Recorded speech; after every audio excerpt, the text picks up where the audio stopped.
É isso, galera. Estamos de volta aqui ao canal do Lessa. Hoje, sexta-feira, final de semana está chegando. Aliás, uma ótima sexta-feira e desde já um excelente final de semana para todo mundo. Dia de se despedir também aqui de Assunção, no Paraguai. Nossa cobertura por aqui está acabando. Hoje à tarde deixamos aqui o Paraguai e vamos direto para São Paulo, porque domingo tem cobertura completa também de Corinthians e Fluminense pelo Campeonato Brasileiro. Mas ontem, diante do Cerro Porteño, no estádio La Nueva Ola, o Flu de fato deixou a desejar, né? Voltou a ser um time que agride pouco o adversário, não conseguiu se impor diante de um Cerro Porteño que também não fez muita questão de jogar futebol, deu a bola para o Fluminense, tanto que o Fluminense terminou o jogo com 73% de posse de bola, um número que chama atenção. Mas o que o Fluminense fez com essa posse, de fato, né? O que o Fluminense conseguiu construir de positivo nesse jogo foi um chute no gol que o Fluminense conseguiu dar a partida inteira do Germancano ainda no primeiro tempo. Teve o lance do Arias, um lance muito polêmico que gerou muita discussão. Algumas pessoas já se manifestaram, ex-árbitros já deram opinião. Paulo César Oliveira, por exemplo, disse que não foi pênalti.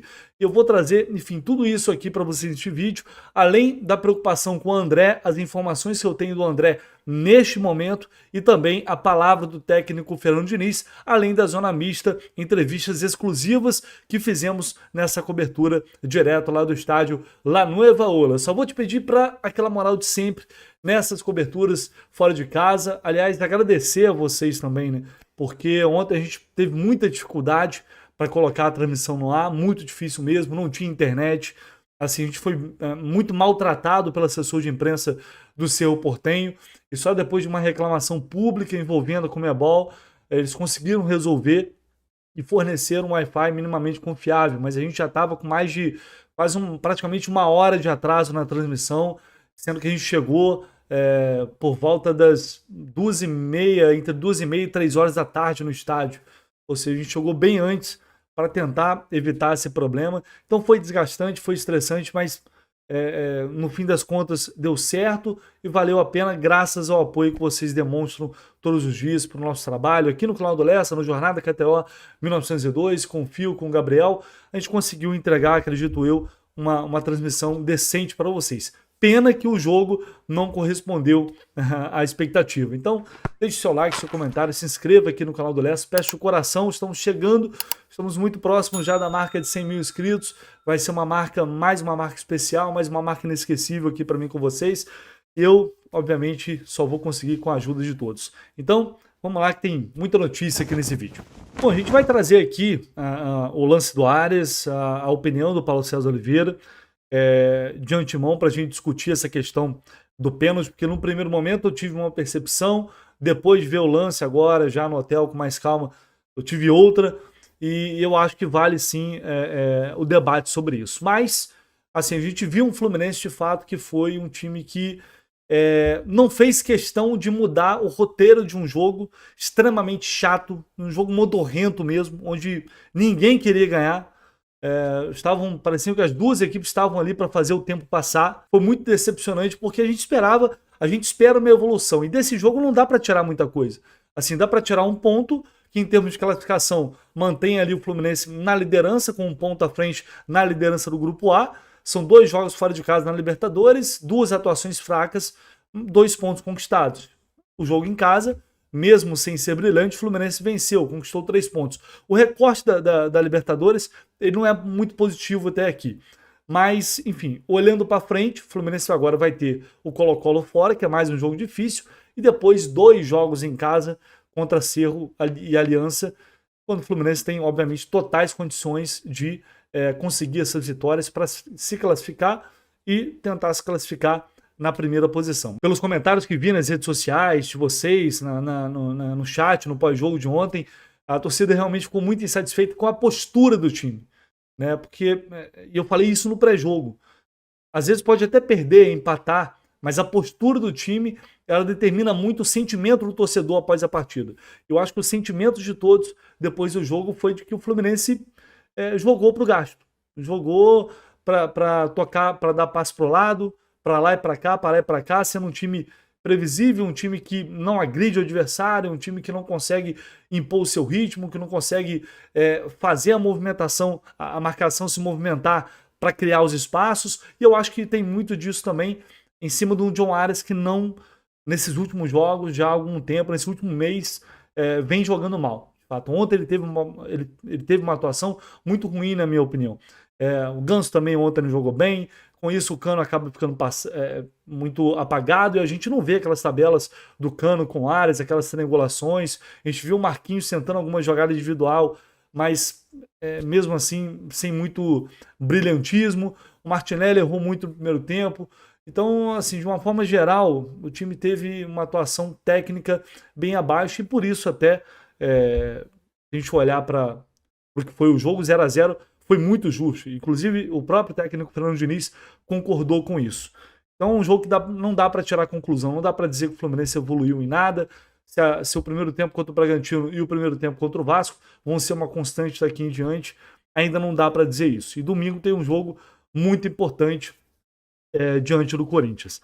Bom, vamos lá. Vamos para o lance que gerou muita polêmica, que foi o toque na mão do John Arias. O possível toque na mão do John Arias. Num primeiro momento em que esse lance acontece, a gente olha o replay e vê, bateu na mão. A mão do Arias vai para trás. Tá muito claro que bateu na mão. E aí depois, vendo de novo, por outros ângulos, a gente vê que na verdade não é tão claro assim. Que a bola parece bater muito mais na coxa ali do Arias do que de fato na mão dele. Então o VAR, o árbitro marcou em campo, foi decisão dele de campo. O VAR aparentemente não conseguiu concluir com certeza que a bola tocou na coxa do Arias e não na mão, e por isso ele não chamou a arbitragem.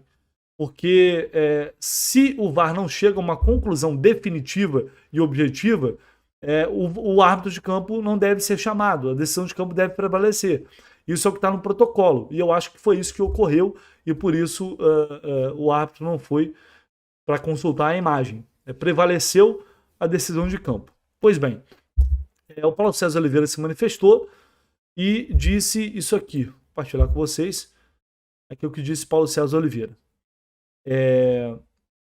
Gol legal, foi mal anulado. O conceito de imediatez é quando o próprio jogador faz o gol. Foi um toque acidental e a bola não entrou diretamente. Foi gol contra. Então a ação não foi deliberada. O braço estava em posição natural e o Arias não faz nenhum gesto adicional. Se fosse um defensor, não seria pênalti. Diz aqui o Paulo César Oliveira. Então, na opinião dele, o árbitro errou. Né? De fato, a posição do braço do Arias é totalmente natural. Ele está com o braço do lado do corpo, não está com o braço aberto. Tanto é que a gente tem essa dúvida de se bateu ou não, de fato, só na coxa, se resbalou na mão, porque está muito colado, está muito próximo ali ao corpo do Arias. Então, de fato, ele não tem um movimento adicional. E aí, diz aqui o Paulo César que esse conceito de imediatez é só quando o próprio atacante faz o gol, e não quando de uma jogada consequência do chute do atacante. Teve um outro... Vou pegar esse frame aqui para mostrar. E aí aparece, por esse ângulo aqui, dá para ver que a bola bate na coxa do Arias. É muito junto, né? Pode até ter triscado na mão, no braço ali, mas assim dá para ver que a bola parece bater na coxa. Mas eu acho que o VAR não chegou a essa conclusão definitiva. E não dá nem para jogar. Olha só a mão do Arias onde está, a bola vai bater. Muito difícil, né? Mas eu acho que depois de olhar, de ver todas as imagens, eu acho que realmente não tocou. Se tocou, vamos lá, se tocou na mão, na opinião do Paulo César Oliveira, porque ele parte do princípio que a bola tocou na mão e não deveria ter sido anulado o lance, não porque ela não tocou na mão, mas porque não foi o Arias que fez o gol, foi um gol contra. Eu quero ouvir também a opinião de vocês, quero ler a opinião de vocês, deixa aí no chat.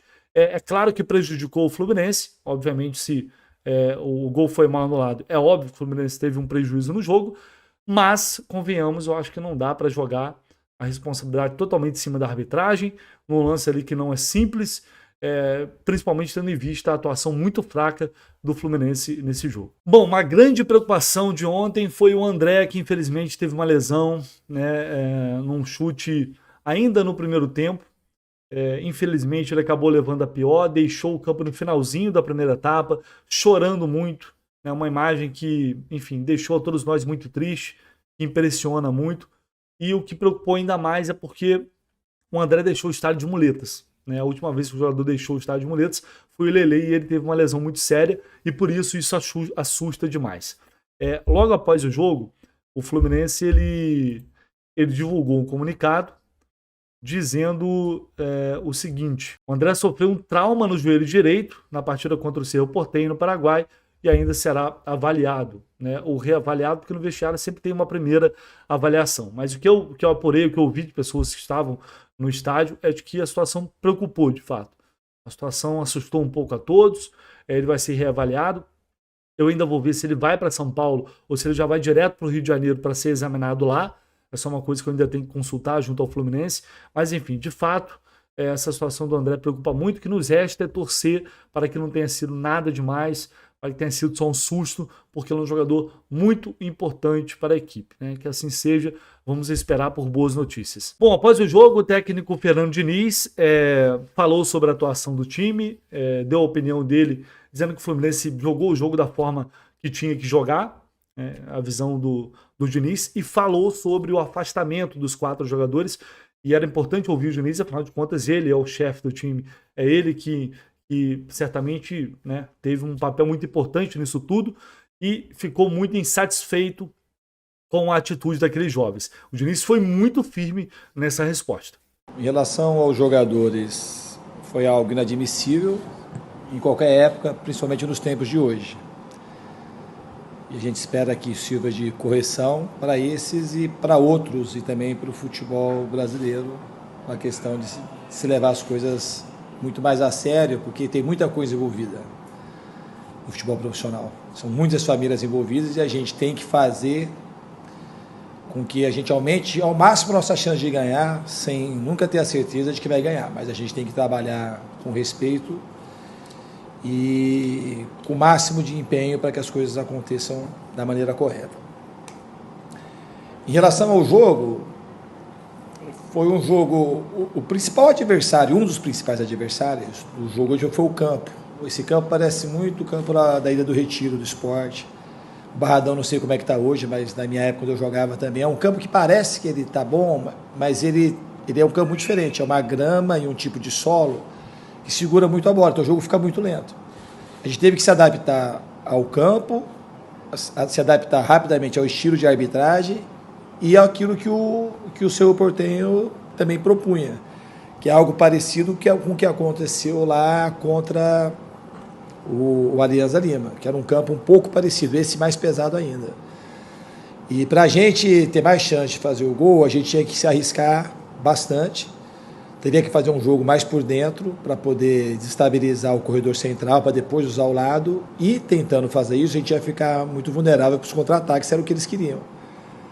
Então foi um jogo, a gente soube jogar o jogo, eles tiveram uma outra chance em erro nosso, mas a gente errou pouco, e a gente também teve pouca chance, teve uma ou outra também. Então o resultado do jogo acabou sendo justo, e o time ele merece ser elogiado, porque ele cumpriu taticamente, sem tomar riscos desnecessários, o que o jogo pedia para hoje. Obviamente que a gente queria ganhar, mas o jogo, o time soube jogar e foi um empate que a gente tem que considerar que valeu a pena pela dificuldade que a gente teve no jogo, pelos motivos que eu mencionei para vocês. Esses garotos vão ter que trabalhar muito agora para ter oportunidade novamente, né? Acredito eu. Eles vão ter que mostrar, provar que realmente vão mudar a postura, que vão se dedicar, que vão se comportar como atletas, porque fica uma mancha muito grande. E o Diniz é um cara que, assim, quando tem que ajudar, ele ajuda muito, ele faz tudo que pode, mas quando também vacilam com ele cobra demais e tende a levar isso para frente. Então vamos ver qual vai ser a decisão agora, se eles vão ser reintegrados na semana que vem, se para a semana que vem voltarão a fazer parte da relação novamente, ou se essa punição vai se estender. Enfim, é algo que será discutido entre diretoria e comissão técnica assim que a delegação voltar ao Rio de Janeiro. E tem também zona mista, vamos ver o que disse aí o Marquinhos e também o Fábio, que falou com a gente com exclusividade ali na saída do estádio. O jogo é sempre difícil, né? A Libertadores, a gente entende que agora se torna cada vez mais difícil enfrentar qualquer tipo de adversário, ainda mais uma equipe como o Cerro, que tem jogadores de qualidade e na marcação também fez de tudo para neutralizar os jogadores do Fluminense, né? Então, dentro de toda essa dificuldade, o calor que estava muito grande, né, dentro do jogo, um ponto é importante porque a gente leva para casa esse ponto que com certeza vai nos favorecer lá nos jogos que a gente tem, principalmente no Maracanã, junto do nosso torcedor. Sei que você já falou ali pro colega, mas se você pudesse comentar como um dos jogadores mais experientes desse grupo, uma das lideranças também, em relação ao afastamento dos jovens, qual vai ser a postura de vocês agora do elenco para ajudar esses garotos e como vocês também enxergaram a decisão do clube? A gente tenta sempre ajudar com bom testemunho, com conselhos, né? Mas são situações que cada um toma a decisão e você tem que assumir as responsabilidades, mas com certeza o Diniz é um cara que mais tem cuidado com os jogadores, principalmente os mais jovens, né? E com certeza eles vão aprender e todo mundo vai estar de braço aberto para eles poderem nos ajudar aí, que as competições são longas, decisivas, e a gente espera que eles possam voltar mais fortes para que a gente possa ter um grupo cada vez mais qualificado. Obrigado, Fábio. Muito bem, a gente está aqui com o Marquinhos, depois desse empate contra o Cerro aqui, Marquinhos do Paraguai. A avaliação que você faz desse resultado, assim, fora de casa, dá para dizer que vocês saíram satisfeitos com esse empate? Cara, foi um jogo muito difícil, acho que o campo atrapalhou muito o nosso estilo de jogo, que é um estilo rápido, capaz de ir para frente, então o campo prendia muito, então acho que o importante nessa competição como a Libertadores é seguir somando ponto, então acho que não é o que a gente queria, claro que a gente queria sair vitorioso, mas acho que esse um ponto não é um ponto ruim, não. Acho que vir aqui ainda mais na casa deles, com a torcida, acho que é difícil, então acho que a gente, na circunstância que foi o jogo, acho que a gente jogou o que tinha que ser feito. Falando um pouco sobre você agora, você começou muito bem essa sua trajetória com a camisa do Fluminense, parece estar cada vez mais à vontade, aos poucos, se adaptando à equipe, àquilo que o Diniz pede. O que você pode dizer até aqui desse seu início de trajetória com a camisa do Flu? Eu tô muito feliz, tá sendo um começo muito bom, cada dia, cada treino, tô me sentindo mais à vontade, mais adaptado, entendendo melhor o esquema do professor Diniz, então tô muito feliz, acho que é continuar trabalhando, para continuar mantendo essa sequência de bons jogos, para na frente lá colher os frutos. Bom, então é isso, galera. O trabalho é muito desgastante, um esforço muito grande, mas passamos a semana aqui no Paraguai para deixar vocês, torcedores tricolores, mais próximos do time, para fazer uma cobertura em loco, próximo aqui, lado a lado, com a notícia, trazendo o ambiente, o clima do estádio, o clima do treinamento. Espero que vocês tenham gostado dessa cobertura. A gente se esforça muito para levar até vocês um produto de muita qualidade, aqui no canal do Lessa e também no Jornada KTO 1902. Beleza? Hoje é dia de partir, talvez ainda grave alguma coisa daqui, dependendo do que acontecer, mas por volta das 6 da tarde a gente pega o voo, vamos para São Paulo e a partir já de amanhã, cobertura já pensando no jogo contra o Corinthians pelo Campeonato Brasileiro. Um abraço, tamo junto, valeu!